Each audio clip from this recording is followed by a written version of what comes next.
उत्तर प्रदेश सरकार ने electric vehicles पर सब्सिडी की स्कीम अगले 3 साल के लिए और बढ़ा दी है।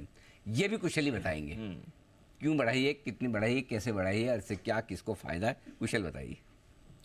सर, बड़ा फ़ायदा तो ऑफ कोर्स उत्तर प्रदेश सरकार की तरफ से 2022 में जो इलेक्ट्रिक व्हीकल स्कीम लाई गई थी उस पर है, क्योंकि जिस तरह से वॉल्यूम्स जो है आगे चलकर और भी बढ़ते हुए नजर आएंगे, आपको फोकस कर चलना है। रीज़न बीइंग, उत्तर प्रदेश सरकार ने यहाँ पर ईवी पर जो सब्सिडी स्कीम 2022 अक्टूबर 2022 में लेकर आए थे, 1 साल तक ये वैलिड थी, उसको इन्होंने अब बढ़ाकर 2027 तक कर दिया, यानी कि अक्टूबर 2027 तक वही ईवी स्कीम वैलिड रहने वाली है। तो जो कंडीशंस थे उसमें ये मैं आपको बता देता हूँ। 2 व्हीलर स्पेस में अगर आप फर्स्ट टाइम परचेज करते हैं यहाँ पर ये electric vehicle, one time use के लिए है ये सब्सिडी, तो 5,000 रुपये पर व्हीकल आपको मिल सकते हैं। साथ ही 4 व्हीलर स्पेस में आपको ये 1 लाख तक है, 1 लाख का आपको सब्सिडी है, और इलेक्ट्रिक बसों में 20 लाख तक की सब्सिडी यहाँ पर मिलने वाली है।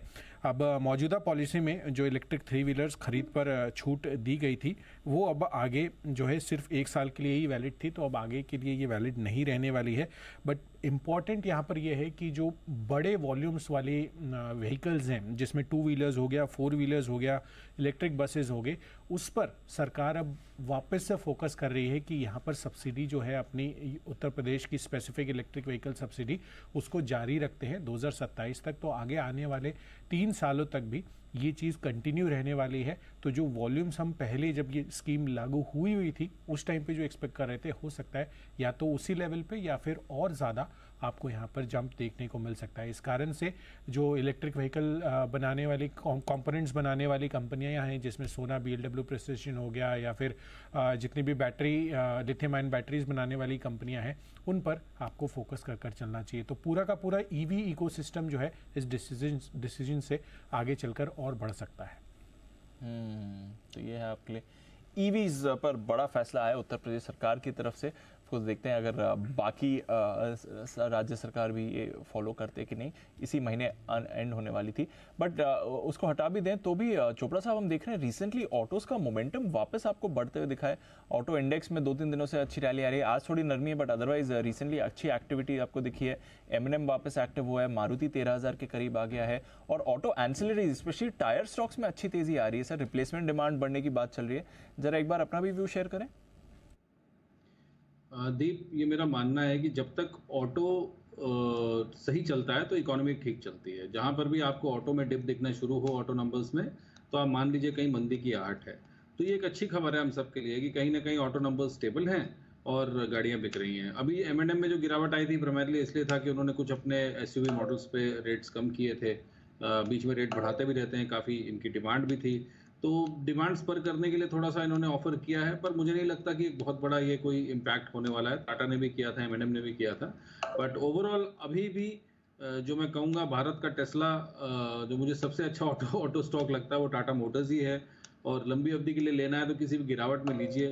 टाटा मोटर्स अभी भी मुझे बेहतरीन लगता है, क्योंकि ईवी मार्केट की आप बार बार बात कर रहे थे। ईवी मार्केट का 50 से 60% मार्केट शेयर तो टाटा मोटर्स के पास ही है। और ये बात तो सिद्ध है कहीं ना कहीं कि फर्स्ट मूवर्स एडवांटेज भी इन्होंने लिया।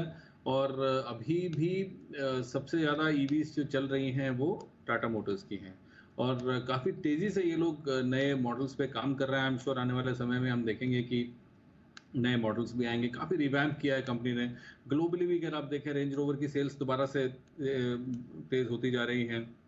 जैगुआर की भी कुछ सेल्स में इंप्रूवमेंट दिख रही है। मुझे लगता है कि जैसे ही इंटरेस्ट रेट कट आने शुरू होंगे ग्लोबली, तो ये भी इंटरेस्ट रेट सेंसिटिव सेक्टर है, तो कहीं ना कहीं मुझे लगता है ऑटो में और ज़्यादा रिवाइवल देखने को मिलेगा। और ये एक अच्छी खबर है। दूसरी बात, मैं एक बात और बोलूँगा कि जो रबर प्राइसेस हैं उसमें भी कोई खास उछाल देखने को नहीं मिला। तो रिप्लेसमेंट मार्केट तो है ही, इसके अलावा नई गाड़ियां भी बिक रही हैं। प्लस मुझे लगता है इनपुट कॉस्ट थोड़ी सी कंट्रोल में आई हैं रबर कंपनी, जो टायर कंपनीज की। इसकी वजह से भी हम टायर्स में एक तेजी देख रहे हैं, जो कि चला नहीं था। तो कहीं ना कहीं इसी सेक्टर के अंदर एक जो सब सेक्टर है उसमें एक सेक्टर रोटेशन हुआ है। और जितने भी टायर कंपनीज हैं उनमें हमने देखा, JK, सिएट, अपोलो, जितनी भी कंपनीज हैं, इनमें अभी भी थोड़ी बहुत तेज़ी मुझे लगता है कि और बन सकती है, क्योंकि रेगुलर कंजम्पशन का ये सेक्टर है। और जैसे ही गाड़ियां बिकती रहेंगी, टायर भी पुराने होंगे, घिसेंगे, नए लेंगे लोग, तो ये तो रिक्वायरमेंट हमेशा के लिए चलती ही रहेगी। तो ओवरऑल ऑटो का अच्छा होना हमारी अर्थव्यवस्था के लिए अच्छा है।